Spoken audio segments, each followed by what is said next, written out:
Very good evening, good afternoon. I'm most grateful to the Delhi Meitei Coordinating Committee and especially my friend Hijam Rajain and Dr.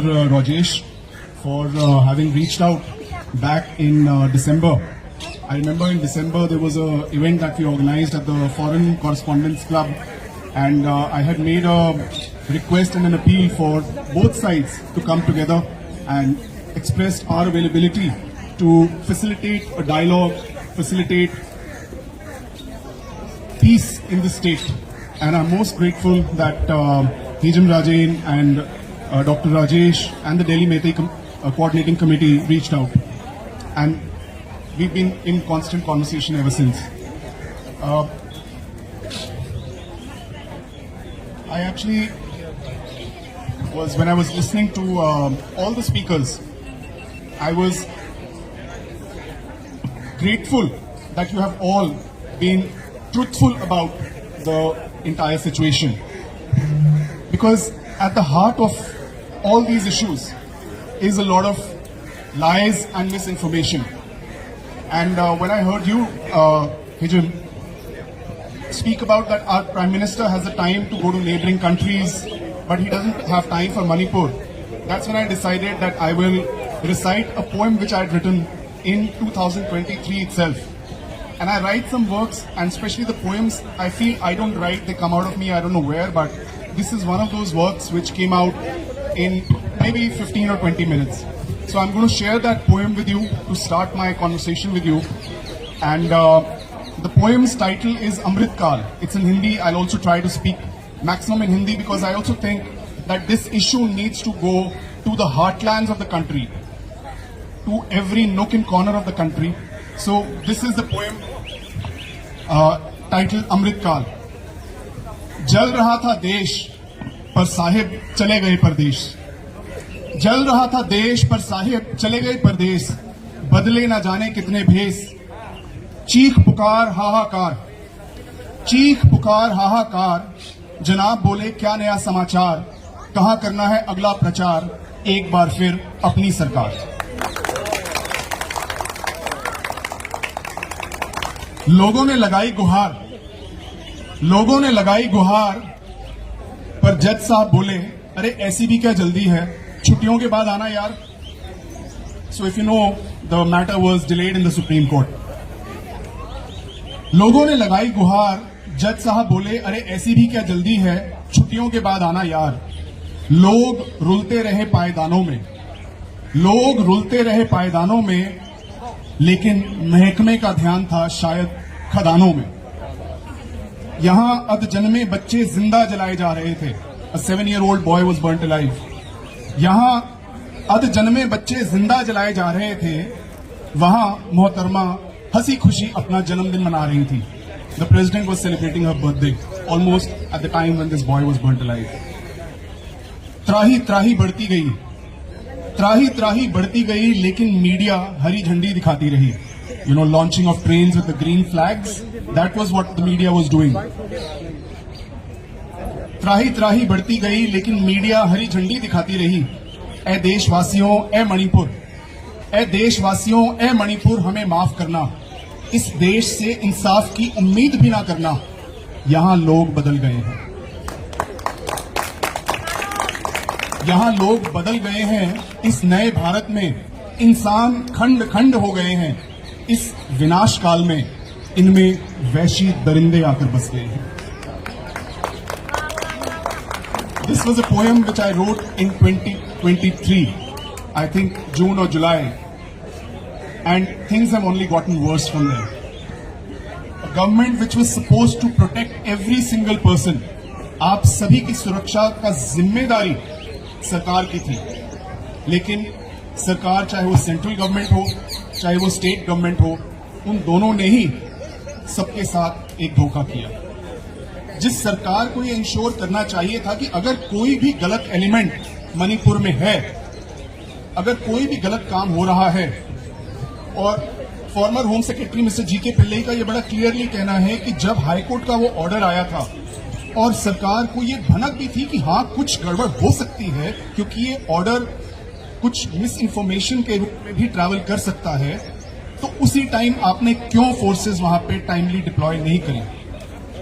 आपको जब पता है कि अप्रैल में पहली लूट हुई आर्म्स की, आपने क्यों फोर्सेस टाइमली मैनर में वहां डिप्लॉय नहीं करी? लेकिन ना केवल टाइमली मैनर में फोर्सेस डिप्लॉय नहीं करी गई, लेकिन उसके साथ साथ सरकार क्या करती है, वो हथियारों को आप में बांट देती है। जाओ लड़ो, मरो कटो, मारो काटो। तो एक सरकार जो ऐसा काम कर रही है, क्या उस सरकार को सरकार में रहने का हक है? आवाज नहीं आई। क्या ऐसे लोगों को देश के कानूनों के तहत सजा मिलनी चाहिए कि नहीं मिलनी चाहिए? तो आज पूरे देश को ये समझना होगा कि आज ये केवल मणिपुर का मुद्दा नहीं है, ये पूरे देश का मुद्दा है और पूरे देश को आप सबके साथ आके खड़ा होना होगा। और देश में जो भी जिस तरीके भी प्रताड़ित हैं, आज वहां पे सामने एक धरना लगा हुआ था, जो हमारे पैरामिलिट्री के जवान हैं, सीआरपीएफ, बीएसएफ, मैं उनके साथ भी जुड़ा रहा हूं 2-2.5 साल से कम से कम। आज बताइए कि इस पैरामिलिट्री के जवानों को भी कटोरा लेके भीख मांगना पड़ रहा है कि हमें हमारा हक दे दो। और यही पैरामिलिट्री के जवान और आर्मी के जवान मणिपुर में मारे भी जा रहे हैं और देश भर में मारे जा रहे हैं। कोई स्टूडेंट कहता है कि मुझे पढ़ाई करने दो, तो उसको डंडे पड़ते हैं।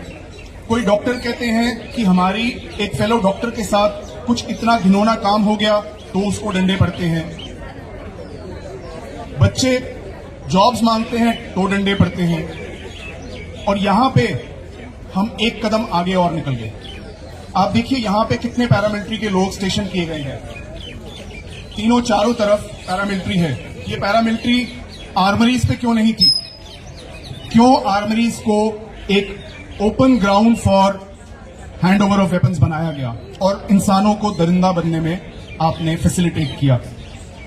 तो ऐसा कोई भी इंसान जो इस सारे में शामिल है, उसको अपने पद पे रहने का 1 सेकंड का भी हक नहीं है। तो क्या ये सही होगा कि हम ये कहें कि प्राइम मिनिस्टर से लेके गवर्नर और होम मिनिस्टर इन सबको इमीडिएटली रिजाइन करना चाहिए? क्या इन सबके खिलाफ सख्त कानूनी कार्रवाई होनी चाहिए?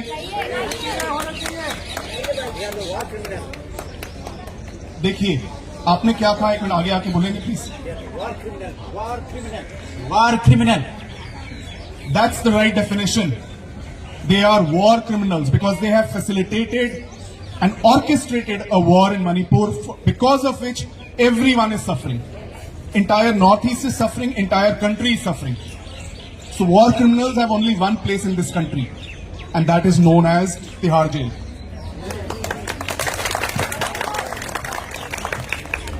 मैं आज आप सबसे ये भी कहना चाहूंगा कि अगर इस प्रॉब्लम को हमें रिजॉल्व करना है, तो ये सरकार नहीं करेगी, क्योंकि इस सरकार की नीति ही नहीं है, इस सरकार के डीएनए में नहीं है। आप कभी भी पीस इंपोज नहीं कर सकते।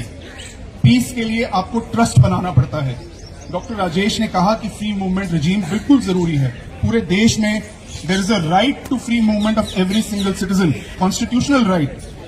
लेकिन मणिपुर में जैसा माहौल है, उस माहौल को ठीक करने के लिए सरकार का फर्ज था कि वो ट्रस्ट बिल्ड करे। पहले मिस्टर जी.के. पिल्लई ने बड़ा क्लियरली, हमने एक जब मणिपुर की बात के नाम से एक इवेंट ऑर्गेनाइज किया, तो मिस्टर जी.के. पिल्लई ने सजेशन दिया कि आप एक इनविटेशन दीजिए लोगों को 7 दिन में वेपन्स हैंडओवर करने का, और उसके बाद में आप साथ में ट्रस्ट बिल्डिंग कीजिए। जो लोग प्रताड़ित हैं उनको हीलिंग दीजिए, जो लोग सफर कर रहे हैं उनको मेडिकल असिस्टेंस दीजिए, जो लोग रिलीफ कैंप्स में रह रहे हैं आप उनको बेसिक फैसिलिटीज दीजिए। मणिपुर के एक्स चीफ जस्टिस ने, जस्टिस सिद्धार्थ मृदुल ने, जो वहां पे देखे हैं दृश्य और जो लोग वहां पे रिलीफ कैंप्स में रह रहे हैं, पहला फर्ज था सरकार का कि आप उन सबको एक सम्मानजनक वे से ट्रीट करना शुरू कीजिए, उनकी जिंदगी को थोड़ा सा बेहतर बनाइए। आपने उनको भिखारी और रेफ्यूजी बना दिया है। वीडियोस जो निकल के आ रहे हैं कि बच्चे सूखा खाना बेच रहे हैं, कोई और उसको खाने को लेने के लिए पैसे देता है। हम इस कगार पे इस देश की जनता को ले आए हैं क्या मुद्दा आज ये है कि वो लोग जो मर रहे हैं उनको हम खाना दें, उनको हम जीवन जीने का थोड़ा सा एक स्टैंडर्ड दे दें? या मुद्दा ये है कि हम हिंदू मुस्लिम करें? आज ये भी हमें समझना होगा कि मणिपुर क्यों आज सरवाइव कर रहा है। वो सरवाइव कर रहा है religion of diversity of religion के कारण। आज दो समुदाय में लड़ाई हो रही है, लेकिन बीच में मुस्लिम समाज है जो कि एक मीडियम बना हुआ है। जो बंगाल मुस्लिम है, मुझे बताया जा रहा है कि वो हैं जिसके कारण दोनों साइड्स के बीच में सरकार भी जो है वो ट्रैवल कर पाती है, उनके साथ जा पाती है, या वो यहां से सामान दूसरी डिस्ट्रिक्ट में इस डिस्ट्रिक्ट से वहां ला सकते हैं। तो क्या हम कह सकते हैं कि ये मणिपुर और बदतर ना हो गया होता अगर वहां पे बंगाल मुस्लिम ना होते? तो हमें यह समझना होगा कि ये एक बगीचा है, भारत एक बगीचा है, दुनिया एक बगीचा है, और इस बगीचे में आग लगाने की कोई भी कोशिश अब करना बंद कर दे। ये बगीचा हम सबने मिलके इसको और सींचना है, इसको बड़ा करना है। तो आज मैं यहां पे आपको कुछ सॉल्यूशंस भी देना चाह रहा हूं, क्योंकि मैं सिर्फ जो है प्रॉब्लम की बात कर तो 2 साल से हम करते आ रहे हैं, और सॉल्यूशन आप लोगों को इनिशिएट करना होगा। आप लोगों को एक बड़े भाई का, बड़ी बहन का, परिवार के बड़े सदस्य का जो है रोल निभाना होगा, अगर वाकई हम चाहते हैं जो वहां पे उस पोस्टर पे लिखा है सेव मणिपुर। हम इसमें सेव इम्फाल नहीं लिखा, मैं थैंकफुल हूं आपका, आपने सेव इम्फाल नहीं लिखा, किसी ने सेव चूराचांदपुर नहीं लिखा, किसी ने सेव कांगकोपी नहीं लिखा, आपने सेव मणिपुर लिखा है। तो सेव मणिपुर के लिए मैं आज आपसे एक सबसे पहला जो है दरखास्त करने आया हूं कि बड़े भाई बहन, माता पिता का रोल निभाते हुए आप 1000 sapling, fruit bearing saplings Kuki समुदाय को भेजें। आप कहिए कि हम मिलकर मणिपुर को अमेज़न ऑफ इंडिया में कन्वर्ट करते हैं। आइए हम ये ड्रग्स, जिसमें सब इन्वॉल्व हैं, जो रिपोर्ट्स आती हैं कि ड्रग बिजनेस में सब इन्वॉल्व हैं, तो ड्रग से हमें ट्रांसफर होना होगा पेड़ों की तरफ। मणिपुर और नॉर्थ ईस्ट का एक बहुत बड़ा एडवांटेज है, पॉपुलेशन कम होने के कारण वो अमेज़न ऑफ इंडिया बन सकता है, अमेज़न ऑफ एशिया बन सकता है। तो आपसे मैं दरखास्त कर रहा हूं, यहां पे जितने भी बड़े और मेरे बराबर के सारे बैठे हैं, क्या आज हम एक प्रण ले सकते हैं कि हम सब मिलके वो 1000 फ्रूट बेयरिंग सैपलिंग्स के लिए कंट्रीब्यूशन करेंगे? क्या दिल्ली मैत्री कोऑर्डिनेटिंग कमेटी ये रोल कोऑर्डिनेट करेगी कि हम सारे मिलकर, मैं included, 6 chamber of commerce included, हम सारे मिलकर, चाहे यहां से, चाहे मणिपुर से ही, चाहे मिजोरम से, 1000 सैपलिंग कुकी भाई बहनों को और ऑर्गेनाइजेशंस को भेजेंगे? क्योंकि आज हमें फैसला ये करना है कि क्या हमें बर्मा बनना है या भूटान। Thank you. तो भूटान बनने की यहां से जंतर मंतर से दिल्ली मैत्री कोऑर्डिनेटिंग कमेटी जो है और आप सब शुरुआत कर रहे हैं। तो आपने सबके नाम आज रजिस्टर में अंक किए हैं, और वो नाम हिस्ट्री में दर्ज होंगे कि यहां से नॉर्थ ईस्ट को अमेज़न और भूटान बनाया गया। रिलीजन तोड़ भी सकता है, लेकिन रिलीजन जोड़ भी सकता है। भारत का बंटवारा अगर देखा जाए तो एक जो उसमें थी वो रिलीजियस लाइन भी थी, लेकिन जब करतारपुर कॉरिडोर को खोला गया तो वही रिलीजन एक यूनिफायर भी बन गया। तो वैसे ही मैं आज भारत की आर्मी को एक सुझाव देना चाहता हूं कि एक ऐसा काम जो भारत की आर्मी हर आर्मी स्टेशन पे करती है, और वो है सर्व धर्म स्थल। तो मैं भारतीय आर्मी, आर्म फोर्सेस, पैरामिलिट्री सबको यहां से गुजारिश कर रहा हूं कि हां, हमें हर रिलीजियस स्थान को बनाना है, लेकिन मणिपुर में इंडियन आर्मी को एक रिस्पॉन्सिबिलिटी लेनी है कि आप 10 सर्व धर्म स्थल बनाइए, जहां पे हर धर्म का इंसान एक साथ जाके एक वक्त पर अपनी पूजा, नमाज, प्रार्थना, अरदास एक साथ कर सके। तो दिल्ली मैत्री कोऑर्डिनेटिंग कमेटी से मेरी दरखास्त है कि ये रिटन लेटर आप डॉक्टर राजेश इंडियन आर्मी को भेजेंगे। आप मेरे साथ शेयर कीजिए, मैं इसको top to top COSS, CDS मैं पर्सनली शेयर करूंगा, और हम इंश्योर करेंगे कि भारतीय आर्मी ये जोड़ने का काम करे, और साथ में वो जो हम 1000 फ्रूट बेयरिंग सैपलिंग्स भेज रहे हैं वो भी इंडियन आर्मी हमारी हेल्प करेगी उनको प्लांट करने में।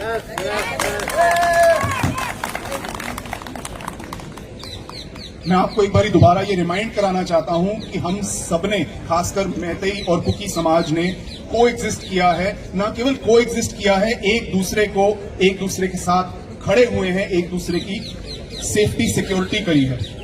तो आज हमें उन मुद्दों में जाने की जरूरत है कि कौन है वो लोग जिन्होंने इन रिश्तों को आग लगाई। एक अंग्रेजी में एक कहा जाता है कि एक डिब्बे में, मैं उसका हिंदी अनुवाद आपको बता रहा हूं कि अगर एक डिब्बे में ब्लैक एंड्स, काली चींटी और लाल चींटी दोनों को डाल दो तो वो अपना काम करती रहेंगी, लेकिन अगर आप डिब्बे को हिलाओगे तो वो एक दूसरे को काटने लगेंगी, क्योंकि उन्हें पता नहीं है किसने डिब्बा हिलाया। तो आज हमें ये ढूंढने की जरूरत है किसने डिब्बा हिलाया, और वो सारे तिहाड़ जेल जाएंगे।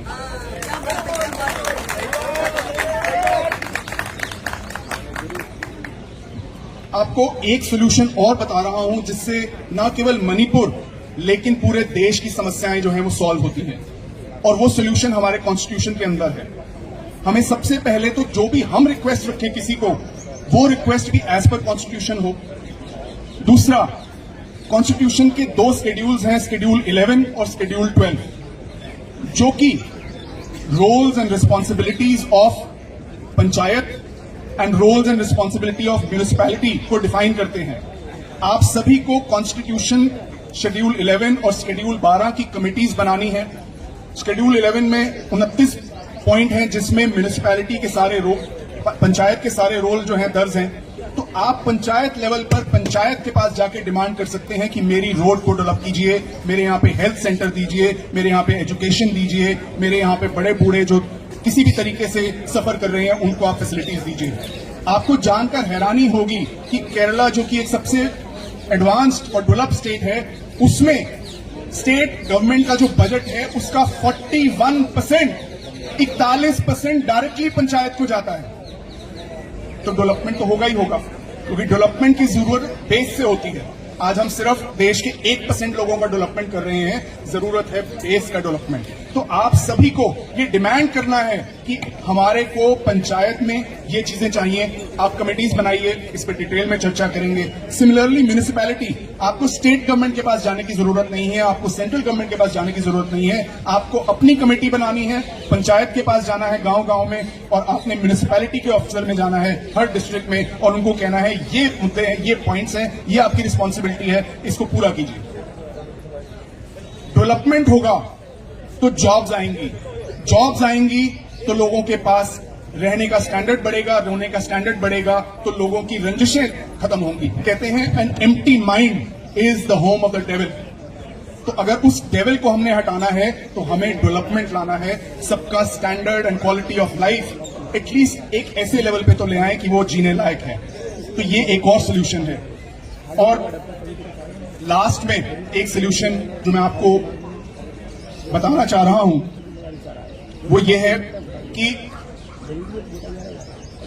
रेफ्यूजी कैंप्स में इतने सारे लोग रह रहे हैं, उन लोगों की जो हालत है वो बहुत खराब है। तो क्या हम एक काम as a peace building measure ये कर सकते हैं कि हम सब ये प्रण लें कि हम एक ट्रकलोड ऑफ गुड्स रेफ्यूजी कैंप्स के लिए दिल्ली से भेजेंगे।